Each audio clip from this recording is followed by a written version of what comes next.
Uostamiestyje paauglių smurto protrūkis, o dalį tokių muštynių užfiksavo vaizdo kameros.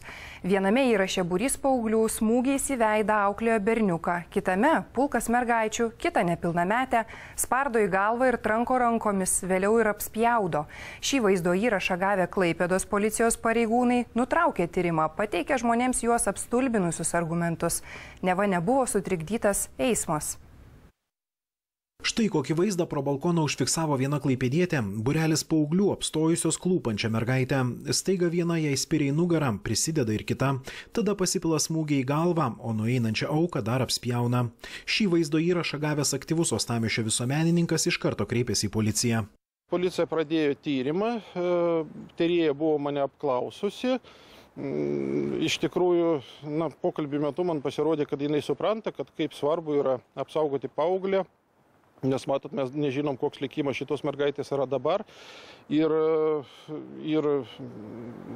ar jinai patiria psichinį smurtą, fizinį smurtą, galbūt tas žmogus negali pats kreiptis dabar į policiją, nes vis dėlto čia yra vaikas, paauglys ir tai yra visiškai kitas socialinis pasaulis.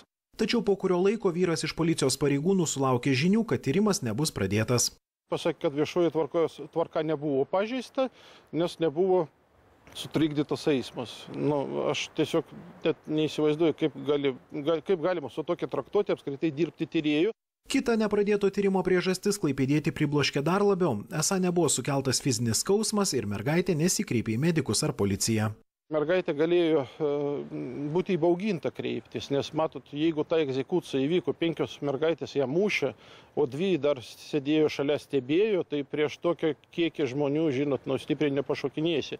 O galbūt ta mergaitė, mes irgi kalbėjome ir su, aš perduoju tą informaciją ir vaikų teisių kontrolieriais, ta mergaitė gali kabėti ant šakos, kas priims atsakomybę už tai.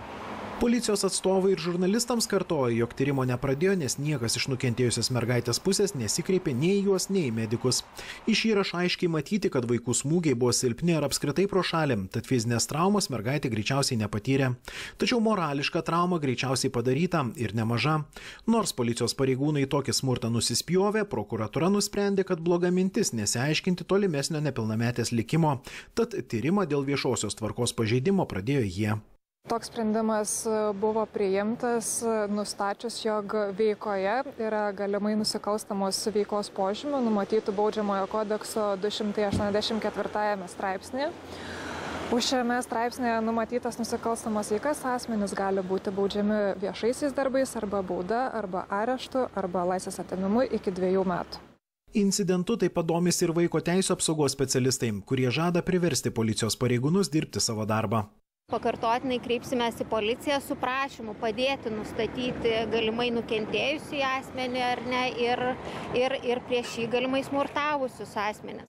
Tačiau tai ne vienintelis paauglių smurto atvejis Klaipėdoje pastarosiomis dienomis. Štai dar vienas vaizdo įrašas, kuriame paaugliai berniukai talžo bendramžį, o mergaitė jos skatina. Neverk, gerai, atsakyk už bazarą.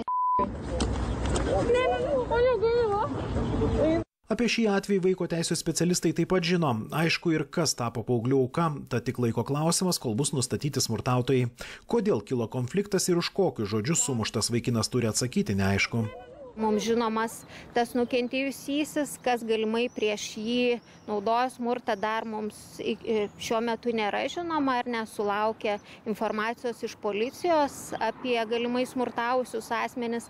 Mes irgi susitiksim su jais, su jų tėvais.